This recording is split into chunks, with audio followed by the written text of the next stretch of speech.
सृष्टि बचपन से ही दिखने में सुंदर नहीं थी, लेकिन अमीर बाप की बेटी सृष्टि पर उसकी माँ जान छिड़कती। मेरी बेटी कितनी प्यारी है। भगवान सबको सृष्टि जैसी बेटी दे। सृष्टि धीरे धीरे बड़ी होती है।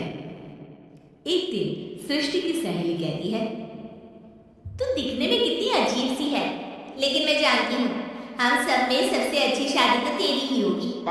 तेरे पापा अमीर जो हैं, और बता नहीं सकते यार, दहेज तो हर कोई देता है, ये क्या ज्यादा ले जाएगी अपने पति के लिए? अरे बड़े शहर में कोठी है इसके पापा की।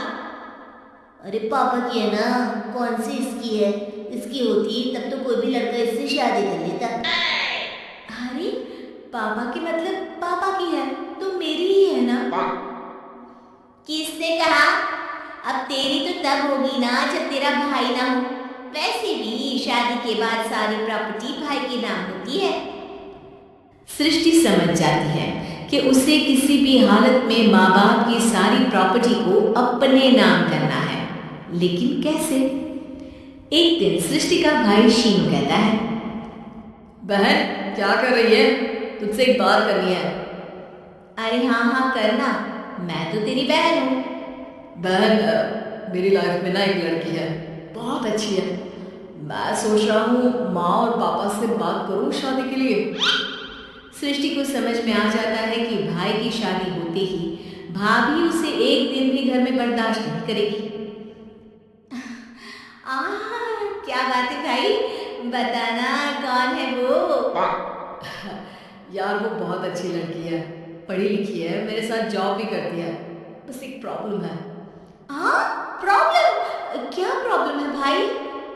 यार वो शादीशुदा है, लेकिन उसके पति ने उसे सिर्फ इसलिए छोड़ दिया क्योंकि उसके माँ बाप दहेज नहीं दे पाए।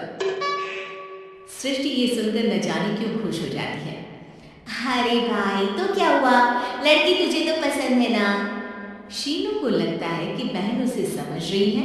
वो इस बात से अनजान होता है कि उसकी बहन की मंशा पूरा घर हड़पने की है। सृष्टि अपनी माँ से कहती है, मम्मी मुझे तो बहुत चिंता है, पता है शीनू क्या कर रहा है? अरे क्या कर रहा है? वो तो काम पर जाता है और वापस घर आता है। नहीं ना माँ, वो यही तो नहीं कर रहा, बाकी सब कर रहा है। आपको पता है उससे प्यार है, और वो भी एक शादीशुदा लड़की से। ये क्या हो गया? मैं सोसाइटी में क्या मुंह दिखाऊंगी? अरे तेरे पापा तो यही कहेंगे कि मैंने ही उसे निकाह किया है। माँ देखो, मेरी बात मानो, पापा पर भी विश्वास करने की जरूरत नहीं है। अब आप ही बताओ, पापा इतनी देर घर के बाहर रहते हैं क्यों? बोलो। अरे बेटा वो तो नौकरी करते हैं ना। तू बहुत भोली है माँ, पापा का ऑफिस तो 7 बजे खत्म हो जाता है, लेकिन देखो कितनी देर से आते हैं। अरे नहीं बेटा, ऐसी कोई बात नहीं है। सृष्टि माँ को एक औरत से बात करते पिता की फोटो दिखाती है। देखो माँ कैसे हैं पापा, मैं ना कहती थी कि पापा सही नहीं है। मैं तेरे पापा से बात करूंगी, दे फोटो मुझे। ओ माँ, वो तो डिलीट हो गई। लेकिन चल, तूने तो देख लिया ना, पापा से बाद में बात कर लेना, और हाँ मेरा नाम बिल्कुल मत लेना। हाँ माँ। अब क्या था, सृष्टि की माँ और पिता के बीच झगड़ा होना शुरू हो जाता है। सृष्टि के मन में क्या चल रहा था कोई नहीं जानता था। एक दिन, माँ सृष्टि के लिए एक लड़का देखा है, वो लोग शाम को उसे देखने आने वाले हैं। और हाँ माँ, एक खुशखबरी, मैं और पापा मिलकर एक नया बिजनेस ट्राई कर रहे हैं। शाम को लड़का आता है, सांवले रंग का। सृष्टि को तो बिल्कुल भी पसंद नहीं आता। लड़की की माँ कहती है, लड़की का चेहरा तो कोई खास नहीं, लेकिन अगर मेरे बेटे को आप लोग सेटल कर दें तो मैं उसकी शादी आपकी बेटी से करवा दूं। सृष्टि को लड़का बिल्कुल पसंद नहीं था। उसे भाई पर गुस्सा आ जाता है। लड़के वालों के जाने के बाद कहती है, माँ देखा शीनू मेरे लिए कैसा लड़का लेकर आया, न दिखाने लायक न सुनने लायक, सेटल भी नहीं, वो भी हम करे। अरे माँ मैं जानती हूँ ये मेरी शादी शादी किसी भी घर में क्यों करवाना चाहता है? अरे कैसी बात कर रही है बहन, तूने तो देखा ना, लड़के को मैंने ही मना कर दिया तुझसे शादी के लिए। जिसने लड़का बताया था उसने उसकी बहुत तारीफ की थी।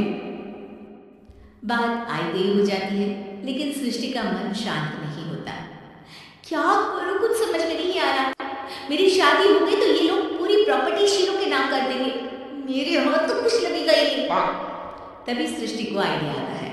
वो किसी वकील को फोन करती है। जी देखिए, अगर आपके मम्मी पापा का तलाक हो जाता है तो आपके पिता की आधी प्रॉपर्टी आपकी माँ के नाम हो जाएगी, फिर उसे वो किसी को भी दे सकती है। सृष्टि अब माँ को बेटे के खिलाफ करती है।